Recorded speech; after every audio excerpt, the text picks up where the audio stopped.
안녕하세요. 만나 뵙게 되어 반갑습니다. 아이패드 드로잉이 지금 화면 앞에 계신 여러분의 근사한 취미가 될 수 있도록 차근차근 그리고 쉽게 익혀가실 수 있도록 최선을 다하겠습니다.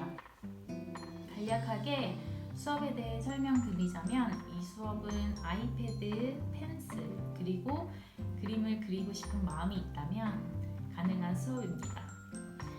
아이패드 드로잉은 직접 종이에 그리는 수채화, 아크릴 같은 그림들에 비해서 참고 자료를 활용하거나 또는 잘못 그렸다고 생각될 때 수정이 쉽기 때문에 그림에 대해 경험이 없거나 자신감이 없는 분들에게도 그림을 쉽게 접근할 수 있는 아주 좋은 방법입니다. 프로크리에이트라는 앱을 살펴보고 간단한 기능을 다뤄보시면 좋을 것 같습니다. 먼저 설치한 프로크리에이트 앱을 열어주세요. 그리고 그림을 그릴 도구가 필요하겠죠? 그래서 종이를 만드는 방법을 알려드릴 겁니다. 오른쪽 위쪽을 보시면 선택, 가져오기, 사진, 그리고 플러스 버튼이 있습니다. 이 플러스 버튼을 누르면 새로운 캔버스라고 뜨네요. 이 새로운 캔버스는 말 그대로 종이를 의미하는데 여기 보면 기본으로 제공하는 것들이 있습니다. 요 밑에 제목 없는 캔버스는 제가 만들었던 캔버스라서 차곡차곡 쌓여 있는 거고요. 아마 사각형 A4 4곱하기6 사진 이런 식으로 기본으로 제공하는 캔버스가 있을 겁니다. 이 사이즈에 맞게 내가 원하는 걸 선택을 하면 되고요. 이 선택하는 방법도 있고, 그리고 여기 플러스 버튼 검정색 네모 박스 안에 플러스 있는 거를 눌러주시면 사용자 지정 캔버스가 열립니다. 지금 픽셀로 선택이 되어 있죠. 이 픽셀에서 내가 얼마만큼의 픽셀을 설정할 것인지, 그리고 센치나 밀리로 해서 어느 정도 크기로 할 것인지를 정할 수 있습니다. 보통 저는 픽셀로 뒀을 때는 2000 픽셀 이상을 하는 걸 추천드리고요. 2000에 3000 픽셀로 하겠습니다. 그리고 이 DPI라는 것은 해상도를 의미합니다. 해상도가 낮은 경우에는 출력을 하거나 이랬을 때 픽셀이 깨져서 보이는 경우가 있어요. 그래서 저는 이거를 항상 300에 놓고 작업을 하는 편입니다. 이 DPI를 300으로 하고 이 크기를 정하면 밑에 최대 레이어 수라고 나옵니다. 이 레이어에 대한 개념은 조금 이따가 다시 설명을 드릴 건데, 의미하는 거는 이제 종이, 내가 사용할 수 있는 종이의 수가 어느 정도 된다라는 것을 의미합니다. 그래서 크기를 크게 늘렸을 경우에는 한 그림당 사용할 수 있는 종이의 수가 줄어들고요. 만약에 이 크기가 작았을 경우에는 레이어 수는 더 늘어나게 됩니다. 일단 크기를 정했으면 여기 왼쪽에 있는 색상 프로필을 눌러봐 주세요. 여기에는 RGB랑 CMYK가 있죠. RGB는 화면용, 그리고 CMYK는 인쇄용입니다. 어느 것에 설정하고 그림을 그리냐에 따라 색상이 조금 다른데요. 저는 RGB에 보통 놓고 작업을 하고, 혹 CMYK가 필요한 경우는 여기서 그린 그림을 포토샵이나 이런 프로그램으로 내보낸 뒤 변환하여 사용을 하고 있습니다. 여러분들도 저와 함께 그림을 그릴 때에는 RGB에 놓고 사용을 할 예정입니다. 자, 그 다음에 창작을 누르시면 종이가 나타납니다. 종이의 방향을 바꿀 때는 두 손가락으로 돌리는 방법이 있고요. 그리고 크기를 이렇게 늘리거나 줄이거나 해서 볼 수도 있습니다. 자, 우선 가로로 한번 더 보겠습니다. 이제 종이가 마련됐으니 도구가 필요하겠죠. 그래서 도구를 보면 이 오른쪽 위쪽에 있는 거를 도구라고 보시면 됩니다. 브러쉬 모양, 그리고 손가락으로 문지르기 모양, 그리고 지우개, 그리고 레이어, 그리고 색 팔레트가 있습니다. 먼저 색을 선택하는 방법을 알려드리겠습니다. 이 색 팔레트 동그라미를 클릭을 해보면 이렇게 색이 나옵니다. 밑에 디스크, 클래식, 하모니, 가, 팔레트 이렇게 있는데 저는 보통 디스크에 놓고 사용을 합니다. 다 색을 선택할 수 있는 방법인데 저는 한눈에 보기에는 이 디스크가 편하다고 생각이 들어서 이렇게 사용하고 있습니다. 먼저 색을 고를 때에는 이 무지개 띠에서 원하는 색상 계열을 골라줘야 합니다. 예를 들어 저는 초록색 계열을 선택을 하겠습니다. 먼저 이 계열을 선택을 한 뒤에 이 가운데 원이 하나 더 있죠. 이 원에서 디테일한 색을 골라주셔야 합니다. 이 원에서 위쪽으로는 밝은 색, 그리고 아래쪽으로는 어두운 색, 그리고 이 가운데를 지점으로 왼쪽으로는 탁한 색, 오른쪽으로는 더 맑은 색을 의미합니다.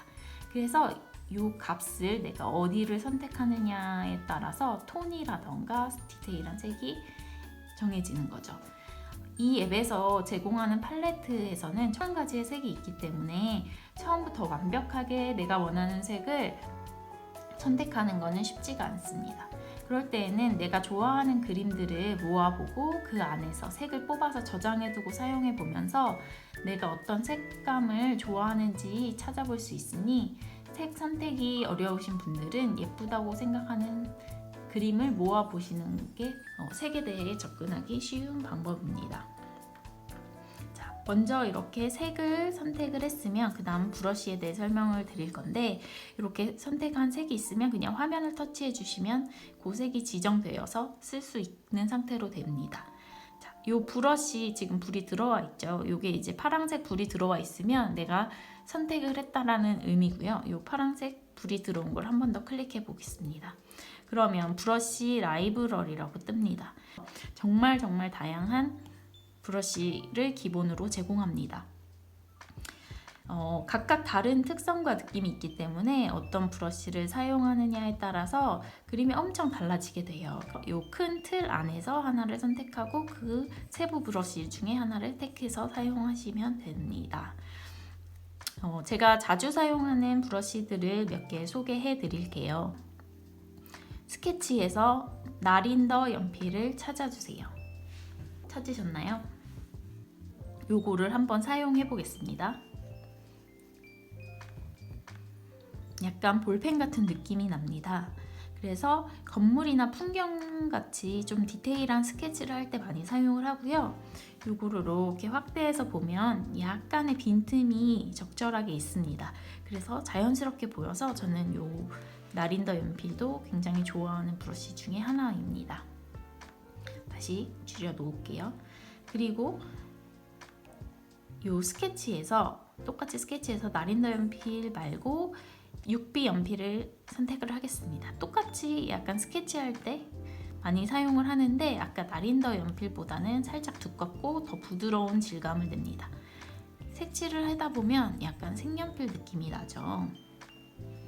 요거는 필압이 있는 브러쉬입니다. 그래서 힘을 주면 두껍고 진하게 나옵니다. 그리고 힘을 빼고 연하게 하면 진짜 색연필을 칠하듯이 연하게 나옵니다. 터치감도 굉장히 좋고 그렇기 때문에 저는 손그림 느낌의 그림을 그리거나 색칠을 할 때 주로 사용합니다. 그러면 옆쪽에 보면 왼쪽에 있는 분도 있고 오른쪽에 있는 분들도 계실 거예요.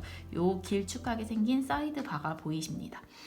요거는 브러쉬의 크기를 조정합니다. 위에 쪽은 브러쉬 크기를 조정하여서 아까 요 브러쉬 크기를 낮추면 얇게 나오고요. 제일 높이면 보다 두껍게 나옵니다. 그리고 요 밑에 있는 거는 불투명도입니다. 이렇게 낮춰놓으면 투명도가 더 투명하게 나오고요. 올리면 더 진하게 나오죠. 간혹 이게 너무 내려가 있으면 열심히 칠을 해도 칠하는 티가 나지 않을 수 있어요. 만약에 색칠을 열심히 하고 있는데 색의 효과가 나타나지 않는다 라고 하면 이 불투명도가 너무 낮아진 건 아닌지 한번 확인해 보시면 됩니다. 자, 그 다음 브러쉬 설명드리겠습니다. 다시 브러쉬 클릭하셔서 이번에는 잉크의 스튜디오 펜을 선택하겠습니다. 이 스튜디오 펜도 굉장히 많이 사용하는 펜이고요. 요거는 약간 사인펜 같은 느낌이 납니다. 라인 따거나 이럴 때 많이 사용을 하고요. 캐릭터 그림이나 아니면 큰 면을 채울 때 사용을 합니다. 그런데 이거는 힘을 빼면 얇게 나오고 힘을 주면 두껍게 나옵니다. 이것도 필압 조절이 되는 거고요. 요거랑 비슷한데 서예의 요 모노라인은 힘을 빼던 세게 주던 필압이 같기 때문에 같은 굵기로 나옵니다. 그렸을 때 느낌은 비슷하기 때문에 더 편한 거 이용하시면 됩니다. 그리고 이 앱에서 제공하는 기능 중에 꿀팁을 하나 드리자면, 선을 이렇게 그리고 가만히 기다리고 있으면 얘가 자동 보정이 돼서 선을 반듯하게 그릴 수 있습니다. 그리고 이 떼지 않은 상태에서 이렇게 각도 조절도 가능합니다. 이렇게 직선도 가능하고요. 만약에 원을 그렸습니다. 원도 가능합니다. 그리고 터치를 왼손으로 딱 눌러주면 타원에서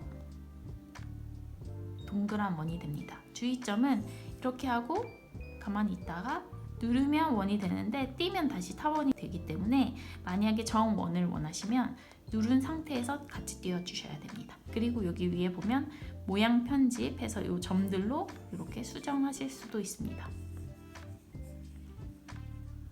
손가락 2개를 이용해서 화면을 터치해 줍니다. 그러면 되돌리기가 되죠. 이렇게 하는 방법이 있고요. 이게 조금 번거롭다라고 하면 이 사이드 바 밑에 보시면 되돌아가기 버튼이 있습니다. 앞으로 갈 때는 이 앞을 눌러도 되고 손가락 3개 이용하셔도 괜찮습니다. 이 뒤로 돌아가기 기능은 굉장히 익숙해지면 편안해요. 그래서 저는 많이 사용하고 있으니 제가 같이 그림을 그리면서도 제가 이렇게 2 손가락으로 터치하는 거를 보실 수 있을 것입니다. 브러쉬 누르고 그 다음에 미술에서 라라푸나라는 브러쉬를 사용하겠습니다. 아크릴 같은 물감 칠하는 느낌하고 굉장히 비슷합니다. 아까 반듯반듯한 거와는 좀 느낌이 다르죠. 이 외에도 보시면 에어브러쉬, 목탄, 텍스처 같은 정말 다양한 브러쉬들이 많고 느낌이 다 다릅니다. 그래서 하나씩 클릭해서 한 번씩은 다 사용해보는 걸 추천드리고요. 사람마다 좋아하고 편한 브러쉬가 있을 거예요. 재미있는 브러쉬나 좋아하는 브러쉬 한번 찾아보시길 바랍니다. 지금까지 살펴본 브러쉬들은 이 앱이 기본으로 제공하는 브러쉬들인데 정말 많죠. 그 외에도 브러쉬를 변경하거나 새 브러쉬를 만들 수도 있고 또 다른 사람이 만든 것을 다운받는 방법도 있어요. 정말 무궁무진하게 도구를 늘릴 수 있는 셈이죠. 기본 브러쉬들도 좋은 것이 많기 때문에 이 수업에서는 우선 기본 브러쉬들을 이용해서 그림을 그려갈 거예요. 자, 그 브러쉬 옆에 손가락 모양을 알려드리겠습니다. 요거는 2가지 이상의 색을 자연스럽게 섞을 때 사용하면 되는데 우선 색을 2가지 이상 사용해야 되니까 색을 하나 바꾼 거를 옆에 이렇게 칠해 보겠습니다. 이렇게 2가지 색 이상이 있을 때 문지르기를 선택하고 한 번 더 클릭하시면 여기에서도 브러쉬 라이브러리가 나옵니다. 내가 어떤 느낌으로 문지르겠다라는 거를 선택하는 거라서요. 저는 보통 그린 브러쉬랑 비슷한 거를 사용하는 편이라고 보시면 됩니다. 문지를 때 부드럽게 문질러지는 것이 좋기 때문에 에어브러쉬나 이런 거를 사용하셔도 괜찮습니다. 저는 지금 라라푸나로 되어 있고요. 요거를 선택한 상태에서 한번 문질러 보겠습니다. 그럼 중간색이 나타나고 자연스럽게 조금 더 이렇게 그라데이션 넣는 느낌으로 섞을 수 있죠. 이렇게 사용하는 기능입니다. 그 옆에는 지우개고요. 지우는데 이렇게 지우는데 이 지우개도 한 번 더 클릭해 보시면 어떤 느낌으로 지울 수 있는지를 선택할 수 있습니다. 아까 우리가 사용한 라라푸나 발음이 잘 안 되네요. 라라푸나 브러쉬로 지웠을 때는 이 모서리나 이런 게 이런 느낌으로 지워지고요. 혹은 아예 나는 깔끔하게 지우고 싶다라고 했을 때는 에어브러쉬에 이렇게 하드 에어브러쉬 이런 거 이렇게 깨끗하게 지울 수도 있습니다. 용도에 따라서 지우개는 사용하시면 됩니다. 그리고 이 레이어에 대해 설명드리겠습니다. 디지털 드로잉의 가장 중요한 기능이에요. 레이어는 층이라는 뜻이에요. 그래서 투명한 종이를 층층이 쌓아 놓는다라고 생각해 주시면 됩니다. 레이어를 분리해서 그림을 그려주면 수정이 손쉽고 다양한 효과를 비교해서 보는 것도 가능해요. 그리고 또 먹지를 대고 그리는 것처럼 편안하게 스케치를 할 때도 유용하답니다. 레이어를 추가할 때는 이 레이어 글씨 옆에 있는 플러스 버튼을 눌러주시면 됩니다. 그리고 삭제하고 싶을 때에는 이 중간 정도를 펜슬로 왼쪽으로 이렇게 슬라이드 해주세요. 그러면 잠금, 복제, 삭제가 나옵니다. 한번 삭제를 해볼게요. 배경 색상은 지워지지 않고요. 레이어 1이 깔끔해졌죠. 이 가장 밑에 있는 게 가장 밑에 깔리는 투명 종이라고 보시면 됩니다. 제가 레이어를 추가해 주세요. 레이어를 따로 할게요. 이런 말을 굉장히 많이 사용을 할 거예요. 처음에는 레이어를 어떻게 이용하면 좋을지 조금 헷갈릴 수 있지만 같이 해보시면 좋을 것 같습니다. 저장을 할 때에는 이 장비 모양의 툴을 눌러주시면 동작이라고 뜹니다. 여기에 추가해서 뭐 사진을 삽입하는 기능도 있고 다양한 기능이 있는데 공유 눌러주시고 보통은 JPG로 많이 저장을 합니다. 이 JPG 클릭을 할게요. 그럼 내보내는 중 나오죠. 그리고 여기 이미지 저장을 누르시면 우리 아이패드 내에 있는 갤러리에 저장이 됩니다. 이미지를 저장해 주시면 되고 혹은 만약에 아이폰을 사용하시는 분들이 있으면 이 에어드랍 누르면 이렇게 에어드랍에 기기가 뜹니다. 그러면 바로 내 핸드폰으로도 보낼 수 있기 때문에 굉장히 편리해요. 그래서 이 에어드랍이나 뭐 이미지 저장, 저는 카톡도 아이패드에 깔려 있어서 카톡 이런 식으로 내보낼 수가 있습니다. 그렇게 저장하시면 되고요. 여기 다양한 형태가 있는데 만약에 포토샵에서 작업이 필요하다. 그래서 나는 이 레이어 작업한 걸 그대로 내보내고 싶다. 그랬을 때는 PSD 이렇게 해서 내보내실 수 있습니다. 원하는 용도에 따라 내보내기가 가능합니다. 그리고 여기 비디오 보면 이것도 되게 굉장히 재미있는 기능 중에 하나예요. 그래서 타임레스 다시 보기 하면 이때까지 내가 했던 그림을 그리면서 기록이 되었던 그 과정이 이렇게 있고요. 보고 내보내기 하면 똑같이 갤러리에 저장이 됩니다. 그래서 저는 녹화를 꼭 켜놓고 하는 편이에요. 그래서 나중에 내가 어떻게 어떤 과정으로 수정 작업을 하면서 그렸는지 이런 거를 보면 굉장히 재밌으니까 한번 보시면 좋을 것 같습니다. 그리고 중요한 거 하나 더 말씀드릴게요. 설정에서 제스처 제어라고 있습니다. 제스처 제어를 눌러주시면 이렇게 제스처 제어가 나옵니다. 제스처는 아까 우리가 두 손가락으로 뒤돌리기 했던 거라던가 그런 행동들을 말을 해주는 거고요.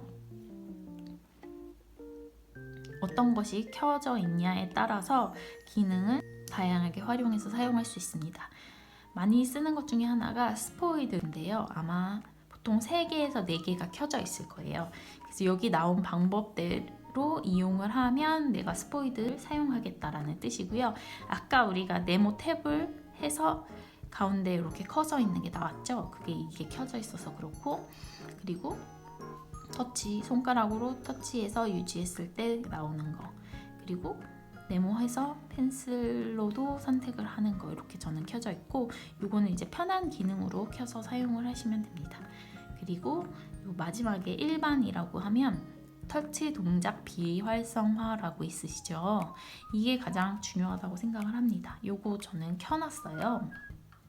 손가락 2번 터치 이런 것만 인식하는 기능이고요.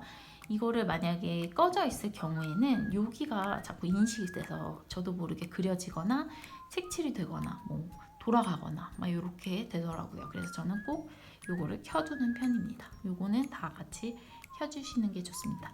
그리고 지금 저는 이거 펜슬 1인데 펜슬 2를 사용하시는 분들은 이렇게 터치하면 얘가 브러쉬에서 지우개로 넘어가고 이럴 수 있어요. 그래서 그런 것도 기능이 켜져 있어서 그런데 그런 것도 설정을 해주시는 거에 따라 달라질 수 있습니다. 그리고 완료. 그리고 이 밝은 인터페이스, 이 화면 바깥이 밝게 쓸 것이냐 어둡게 쓸 것이냐 그리고 아까 사이드 바가 오른쪽으로 갈 것이냐 왼쪽으로 갈 것이냐 이런 식으로 선택하는 게 있습니다. 그것도 편한 대로 하시면 됩니다. 자, 여기까지가 간단한 앱 설명이었고요. 감사합니다.